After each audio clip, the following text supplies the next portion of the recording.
celebrating the power of possibility. Pilot Flying J and Halloran Hilton Hill present Anything is Possible. Today's guest, Ed Pershing, Part 2. This is Anything is Possible. I'm Halloran Hilton Hill. These are great stories about great people who prove with their lives that anything is possible. And this is part 2 of my interview with Ed Pershing. Thank you for being with us. Thank you, Halloran. When we left off last time, we were talking about being at Ernst & Ernst and learning about healthcare.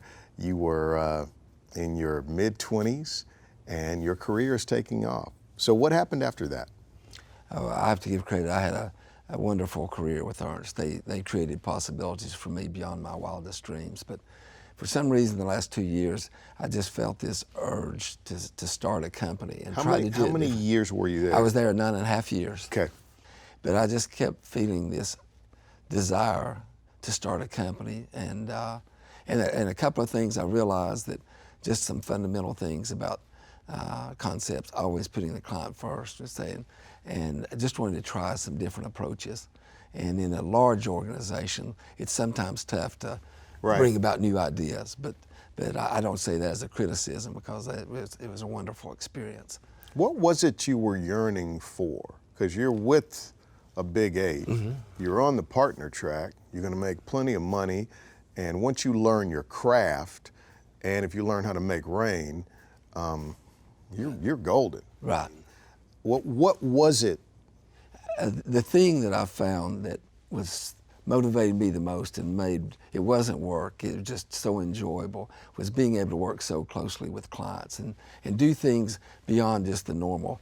I can recall a number of times. I remember one person that had an impact on me was Sister Marie Moore at St. Mary's. And I came back to Knoxville and helped them do a refinancing on a bond issue, and she was trying to start some new programs. In fact, she started the first outpatient surgery program in East Tennessee. And I can remember talking with Sister Marie and discussing, what do you see? What do you see about the future? Why are you doing this? And statistics back then in healthcare really didn't capture what her vision was. And so it was just that remains with me to this day, and that occurred in 1978. And so one of the concepts of the company was be able to have that kind of impact and to be able to do things outside the traditional role of advisors. I mean, we really take our relationships seriously. As advisors, the only way we continue with that is by building strong relationships, building strong bonds. Talk to me about that word, advisor. Yes. As an advisor, the thing we try to do is be a voice for the client.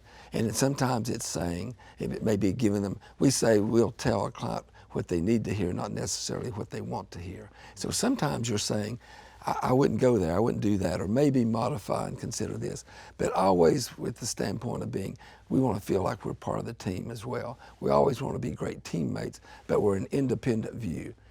We really cherish our independence. And I bet you a lot of company owners, operators, boards of directors, shareholders, I bet you they really value a relationship where you can say, Ed, tell me the truth about where we are, but also tell me the truth about what's possible. That's right. And to your point, one of the defining moments for PYA, we were in our first year of existence. Mr. E.B. Copeland, a well-known businessman here in town, had been asked to step up off of the board at Fort Sanders Regional Medical Center and step up into a new role, a full-time position as basically the executive of a new company that had formed as a parent of Fort Sanders. And I got a call and it said, we understand you specialize in healthcare advisory work. I said, yes. And I knew Mr. Copeland through United Way and some other things, but really didn't know him well, just knew what a fantastic person he was. And met with him that afternoon. He literally handed me a box of things and said, what I want you to do is come back in 2 weeks and tell me what you think. And he did it, very astute. He didn't give me any bias about his view or whatever. It was like, and if there's anything else you need, call and I'll make sure you get it. And we set an appointment for me to come back in 2 weeks. And what I was sharing with him, I was a little apprehensive. I mean, we're a new company. There's just a handful of us. There was only 2 at the start. and here's this great opportunity, but I had to deliver some sobering news. And what Mr. Copeland shared with me that day and put me at ease was that that's what his gut was telling him. But he really, you know, he was a businessman, had a wholesale distribution company. He wasn't into healthcare. He had just been a volunteer, a community volunteer. And from that, we developed a lifelong friendship. EB, I think, lived age 94, just passed away a couple years ago. But what was so telling, EB would tell me each time I saw him, including just about a year before he passed away, I still got your list of things. I've still got your list. Wow. And that really helped set us because of that trusting relationship we built. It was the platform. To build the rest to of build the the rest and to show what we were capable of doing. And so the fact he placed such an enormous trust in us, I always wanted to honor that. And so, and it's a, you know, if you do the right things, it's going to happen. Life works out. Yeah. Let's take a quick break. My guest is Ed Pershing. We'll be back with more Anything is Possible. Possibility powered by Pilot Flying J, Covenant Health, Home Federal, and the Knoxville News Sentinel. Coming up. I really wanted to make sure we were exceptional. I've always said, never set out to be the biggest, wanted to be the best. You're watching Anything is Possible. Thanks for joining us. Ed Pershing is my guest.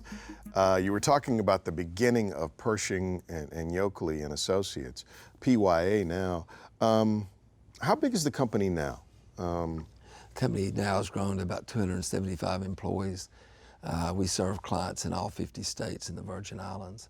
And in addition, we've started 5 other companies. We refer to them as affiliates, and with capabilities we've spun out of PYA or founded as a result of resources we need. Do you talk at all about revenue and how big you've grown? We typically don't. One measure is that we're the 9th largest. Modern Healthcare recognizes us as the 9th largest privately held management consulting firm in healthcare. Good gracious. And we've been very blessed. Did you ever imagine that? Because I can run the numbers in my head and get pretty close. You've got a multi-million, maybe multi-billion-dollar business. Did you ever imagine that? No. It's interesting. So people have asked me the goals, and for a long time, I didn't talk about them that much originally, but I now define it as, at the time I founded the company, I was very aware of 2 healthcare practices in Chicago and 1 in LA. And so they were kind of my benchmarks as to their size. Pershing and Yoakley. Yes. Yoakley. Tell me about your partner. Yes, Doug Yoakley was a colleague of mine at Ernst. He was actually a tax specialist.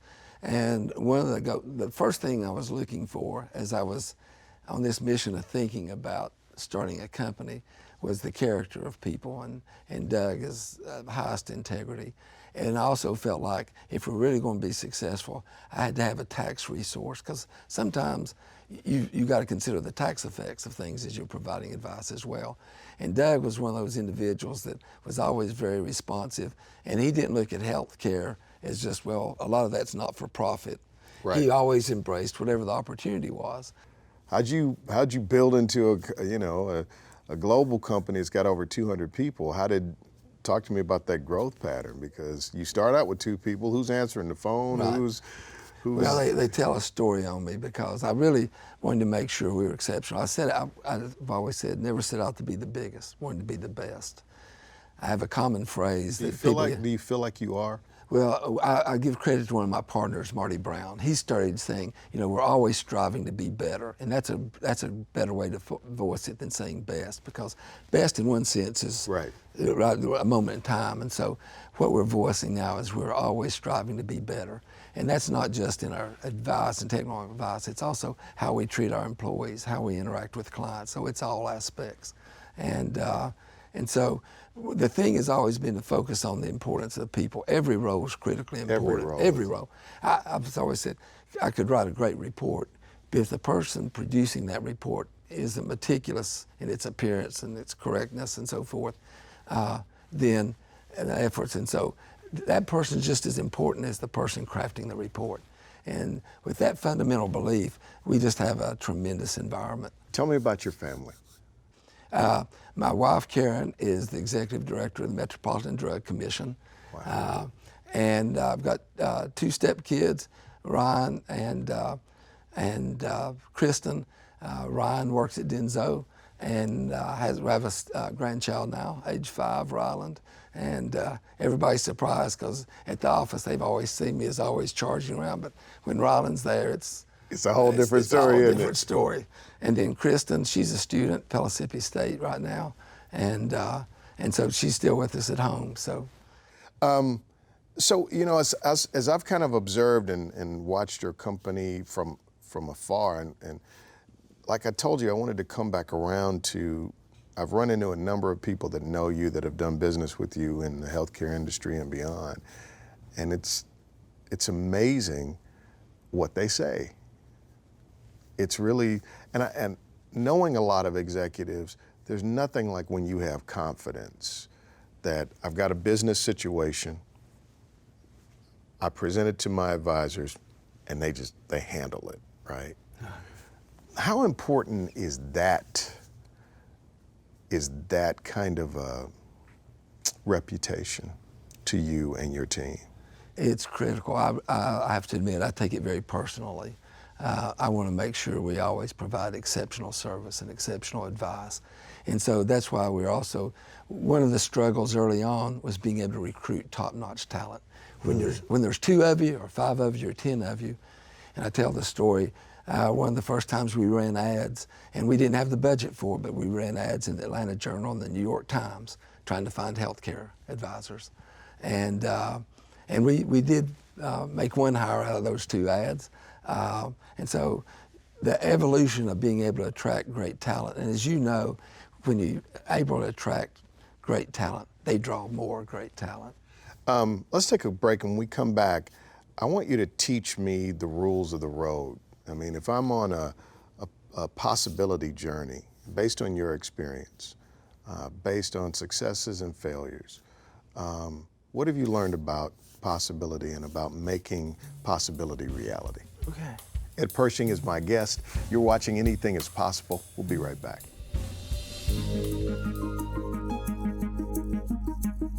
Coming up. If you got time for one of my favorite Mr. P stories, we only learned this after he passed away. Turns out he gave away 3 cars to former students. It has been so inspiring to have you here with me today. This is Ed Pershing. You're watching Anything is Possible. So talk to me about what you've learned. What's been maybe the most difficult thing you had to overcome? Maybe relying too much on myself. Wow. And so you got to rely, there's times when you got to rely on faith. If you're really in a challenging situation, you're not going to get through it alone. You got to rely on your colleagues. You got to have great colleagues, and I'm surrounded with that. So, you know, it's such an honor to have you on the show, and I think your life really is a testimony to what's possible. And as I'm sitting here, I'm thinking about what it would be like for Mr. P to see this interview, right? Yes. Yeah, I know you mentioned early on that it's just now recently you've been able to talk about it, but I think your brother would be mighty proud of you. Well, the thing I want him to realize how proud we were of him, and I'm confident he knew that. And I think you guys ended up in the same business because it seems like he dedicated his life to helping people. Yes. And it looks like with Pershing and Yoakley, the real ethic of the company is let's be as great as we can be so we can help as many people as we can help. Because at the end of the day, I see that that's the way you're keeping score. Are we making a difference? Are we creating opportunity? Are we turning possibility into reality? You summed it up well. If you got time for one of my favorite Mr. P stories, we only learned this after he passed away. Turns out he gave away 3 cars to former students over time, used cars. Even bought the only way we know it is his insurance agent told us later on after he passed away that he'd come and he'd pay the first 6 months of the insurance. And it was former students that were struggling to keep a job because they didn't have transportation. And it started with him traveling down the Alcoa Highway one night, and there was a young woman walking alone down the highway late on a rainy night. He stopped, turned out it was one of his former students. And she was struggling. She was having to walk back and forth to work.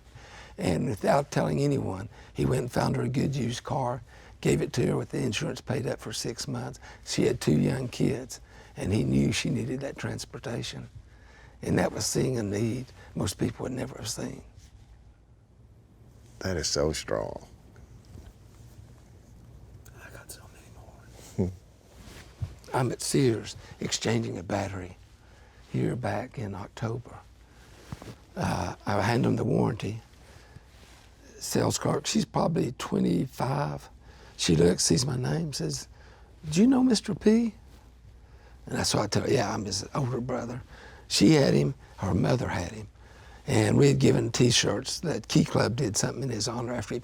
And so she said, "I've got the first T-shirt, Mr. P T-shirt." She said, "I've about worn it out. I can't wear it anymore."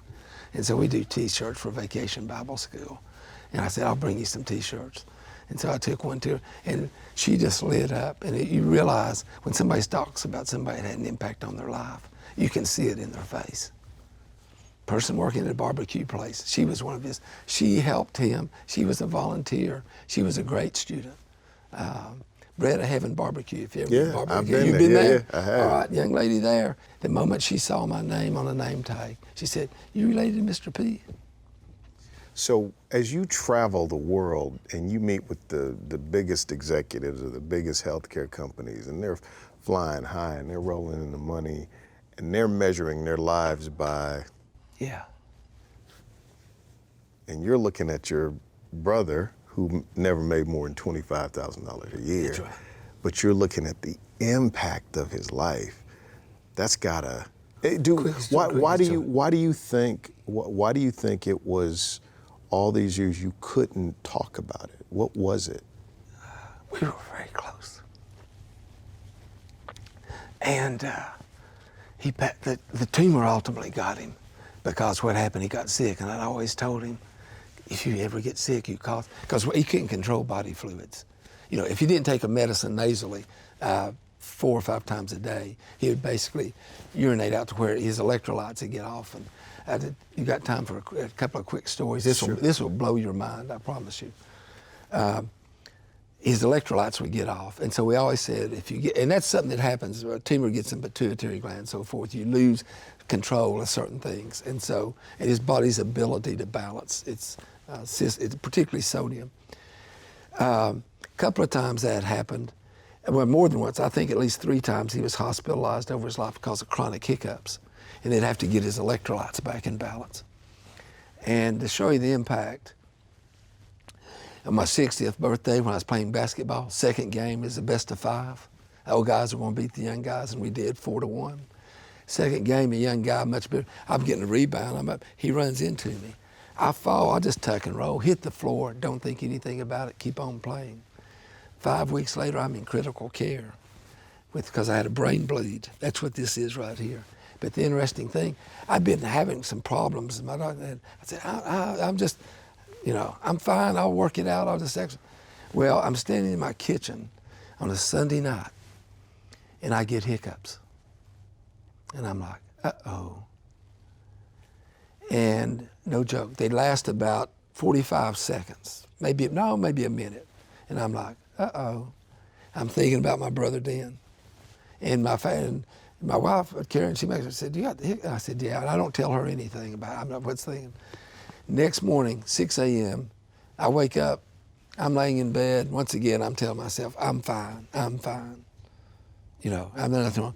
Hiccups come right back for about 30 seconds. I knew right then I had to get, so I got an appointment over at UT. They take me out of MRI straight up to critical care.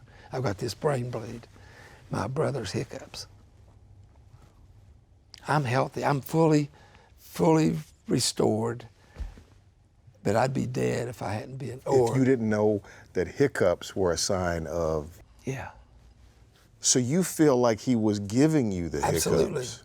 Absolutely. He made sure. It's like, this stubborn idiot isn't going to pay attention. The doctors are saying, let's go do it. I'm going to give him my hiccups because he won't listen to anything. He won't listen to anybody else. And here's why I know it, Halloran. Here's why I know it. Most doctors, I can only think of 3 that would have said, that one made me stop and think.